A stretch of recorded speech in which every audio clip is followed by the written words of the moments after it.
নমস্কার বন্ধুরা, পটলের ঝোল ঝাল আমরা অনেক রকম পটল রেসিপি খেয়ে থাকি। রোজ একঘেয়ে রেসিপি ভালো লাগে না, তাই আজকে আমি আপনাদের জন্য দুধ পটল নিয়ে চলে এলাম। চলো দেখে নিই। এখানে আমি 500 গ্রাম পটল নিয়েছি। পটলগুলোকে খুব ভালো করে প্রথমে ধুয়ে নিয়েছি। ধুয়ে নেওয়ার পরে পটলগুলো খোলা ছাড়িয়ে নেব, আর পুরোপুরি খোলা ছাড়াবো না, মাঝখানে একটু একটু করে খোলা রেখে দিতে হবে। এক্ষেত্রে কিন্তু পটল রেসিপিটা রান্না করলে খেতে বেশ ভালো লাগে। এইভাবে আমি সব কটা পটলকে ছাড়িয়ে নিয়েছি। ছাড়িয়ে নেওয়ার পরে এখানে পটলের দু ধার থেকে এইভাবে আমি কেটে ফেলে দেব, দিয়ে মাঝখান থেকে এইভাবে একটুখানি চিড়ে দেব। দিলে এই পটলের ভিতরে যত গ্রেভি থাকবে সেই গ্রেভির স্বাদগুলো এর ভিতরে চলে যাবে। সেক্ষেত্রে কিন্তু পটলটা খেতে খুবই ভালো হয়। আর দিচ্ছি এখানে লবণ আর হলুদ দিয়ে পটলটা ম্যারিনেট করে আমি 10 মিনিট এটাকে রেখে দেব। 10 মিনিট রেখে দেওয়ার পরে এখানে কড়াইয়ে তেল দিয়ে তেলটাকে খুব ভালো করে গরম করে নিয়েছি। তারপরে পটলগুলো দিয়ে নাড়াচাড়া করে উল্টে পাল্টে ভেজে নেব। খুব বেশি না ভাজলেও হবে, সামান্য হালকা করে ভেজে নিলেই হবে। খুব বেশি ভাজলে পটলের কালারটা নষ্ট হয়ে যাবে।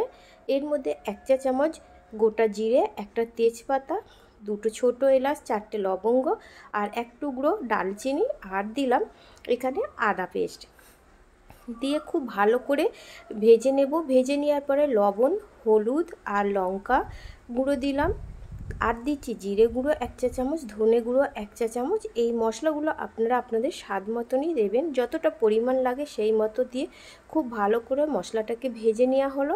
ভেজে নেওয়ার পরে যে পটলটা ভেজে নিয়েছিলাম, ভেজে নেওয়া পটলটা আমি এই মশলার মধ্যে দিয়ে 2 থেকে 3 মিনিট এটাকে খুব ভালো করে কষিয়ে নিতে হবে, যাতে পটলের ভিতরে মশলাগুলো ঢুকে যায়।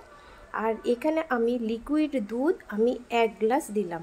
আপনারা চাইলে কিন্তু এই দুধটা পাউডার দুধকে গুলেও দিতে পারেন বা নারকেল দুধও দিতে পারেন। সেক্ষেত্রে কিন্তু টেস্টটা খুব ভালো আসে নারকেল দুধ দিলে। নাড়াচাড়া করে চাপা দিয়ে 10 মিনিট সিদ্ধ করে নেব। 10 মিনিট পর আমি ঢাকনাটা খুলে নিয়েছি। দেখুন বন্ধুরা, কতটা সুন্দর হয়ে গেছে। রেসিপিটা কিন্তু প্রায় তৈরি হয়ে গেছে।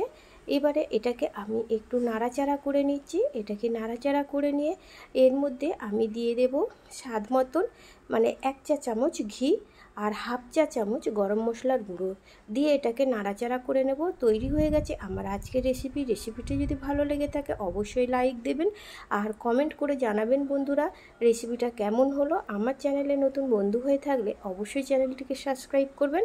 এবারে গ্যাসের ফ্লেমটাকে আমি অফ করে এটাকে আমি নামিয়ে নেব।